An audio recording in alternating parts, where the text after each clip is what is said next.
This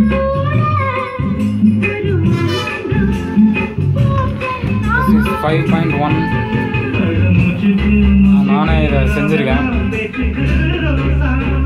இந்த தொழிலை ஒரு 10 வருஷத்துக்கு முன்னாடி செஞ்சுக்கிட்டு இருந்தேன். இதுக்கெல்லாம் மார்க்கெட் இல்லாமல் போயிடுச்சு. அதனால் அதை ஸ்டாப் பண்ணிடலாம். நம்ம ஃப்ரெண்டு ஒன்று பழசு ஒன்று கொடுத்து ஆல்ட்ரு பண்ணி தர சொன்னார். அதுக்காக செஞ்சுருக்கேன்.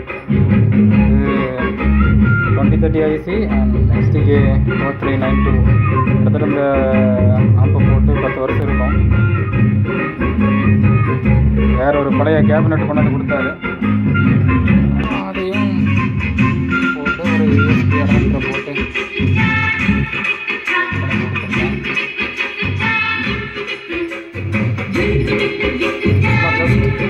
ஒரு ரிமெம்பரன்ஸுக்காக இந்த வீடியோ எடுக்கிறேன். STK சும்மா வச்சுருக்கேன். என்னோட பேஸ் பத்தலை அப்படின்னாக்கா இந்த மாதிரி இந்த ஐசியை போட்டு நம்ம சப்வூஃபர் போட்டுக்கலாம். ஏன்னா இது வந்து 50 வாட் அவுட்புட் வரும். இருந்தாலும் பத்தாமல் போச்சுன்னா என்ன பண்ணுறது அப்படிங்கிறதுக்காக சப்வூஃபர் போடல. வெறும் ஒரே சேனல் மட்டும் பாடிட்டு இருக்கேன். லெஃப்ட் ரைட்டில் ஒரே ஒரு சேனல் மட்டும் பாடுது. இது எல்லாமே சும்மா தான் இருக்குது. ஸ்பீக்கர் கனெக்ட் பண்ணவே இல்லை.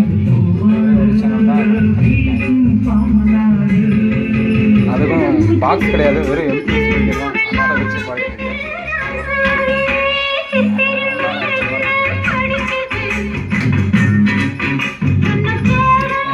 24024 transformer, 1063 volt, dual power supply. But இந்த போர்டு சிங்கிள் பவர் சப்ளை தான், 024 தான். அதனால் இதோட மைனஸ் வோல்ட் வந்து சும்மா தான் இருக்கும்.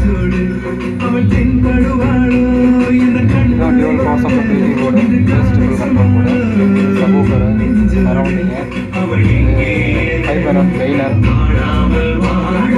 அவ்வளோதான். வயரிங்லாம் எனக்கு தெரிஞ்சலாம்.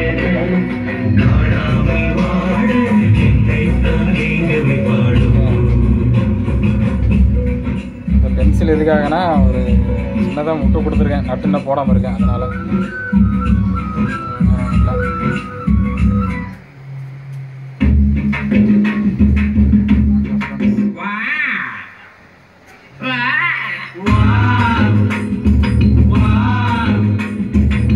Channel 2030 IC. இது சப்வூஃபருக்கு ஒரே சேனல் வர மாதிரி இருக்கு.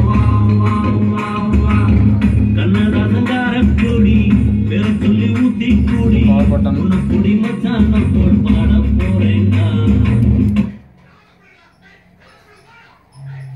Power button.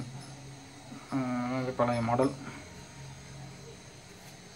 இது டோட்டல் காஸ்ட்டு எவ்வளோ ஆகுது அப்படின்னாக்கா, அப்போ வாங்கும்போது 1200 தான். இந்த ஆம்ப் வந்து டிரான்ஸ்ஃபார்மரு, வேறு கேபினெட்டு, பழைய கேபினெட்டெல்லாம். இப்போ இது ஆல்ட்ரு பண்ணதில் மொத்தமாக பழசெல்லாம் எடுத்து போட்டு கிட்டத்தட்ட ஒரு 1000 ரூபா செலவாயிருக்கு. அவ்வளோதான். மொத்தமாக கிட்டத்தட்ட ஒரு 2500 ரூபாய்க்குள்ளே வரும் எல்லாம் சேர்ந்து.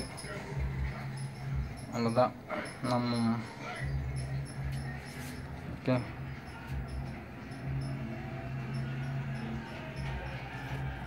இந்த பக்கம் 5.1 இன்புட் கொடுத்துக்கலாம், அங்கே டிவி இன்புட் கொடுத்துக்கலாம். அப்புறம் இங்கே இதுலேயே வந்து ஆக்ஸ், டிவிடி இதெல்லாம் மாற்றிக்கலாம். டிவிடி அமுத்திட்டு இந்த ரிமோட்லேயே வரும் ஆக்ஸு. அந்த ரிமோட் இப்போ கையில் இல்லை, வாங்கணும் புதுசாக. அது நான் இப்போ மொபைல் ரிமோட்டை வச்சு யூஸ் பண்ணிகிட்ருக்கேன்.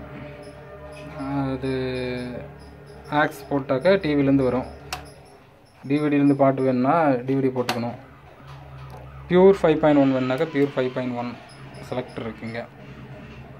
அது எடுத்து விட்டாக்கா நம்ம இந்த போர்டு வழியாக வர 5.1, அதாவது 2 சேனலை பிரித்து 5.1 கொடுக்கும். அது ஒன்றும் பெரிய எஃபெக்டிவாக இருக்காது.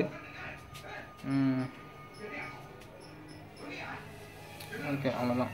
ஆக்ஸ் வந்து இதில் ரிமோட்லேயே மாற்றிக்கிற மாதிரி தான் இருக்கும். இப்போ யூஎஸ்பி ஆக்சுவலாக நார்மலாக பாடிட்டுருக்கோம். ரிமோட்லேருந்து நம்ம ஆக்ஸை செலக்ட் பண்ணாக்கா நம்ம டிவிடியோ ஆர் டிவி இன்புட் ஆக்ஸ் எது வேணால் நம்ம அது இன்புட்டாக அதே ஆட்டோமேட்டிக்காக செலக்ட் ஆகிக்கும். நம்ம இதை என்ன செலக்ட் பண்ணி வச்சுருக்கோமோ அது செலக்ட் ஆகிக்கும் ஆட்டோமேட்டிக்கான்ட்டு இல்லை. இப்போ டிவிடியில் இந்த பட்டன் ஆனில் இருந்துச்சுன்னா டிவிடி செலக்ட் ஆகிக்கும் ஆக்ஸில், ஆக்ஸ் ஆனில் இருந்துச்சுன்னா டிவி செலக்ட் ஆகிக்கும். அந்த மாதிரி அதுதான். ஓகே, ரொம்ப லென்த்தாக போகுது, ஒன்றும் இல்லாத வீடியோ. ஓகே, பாய்.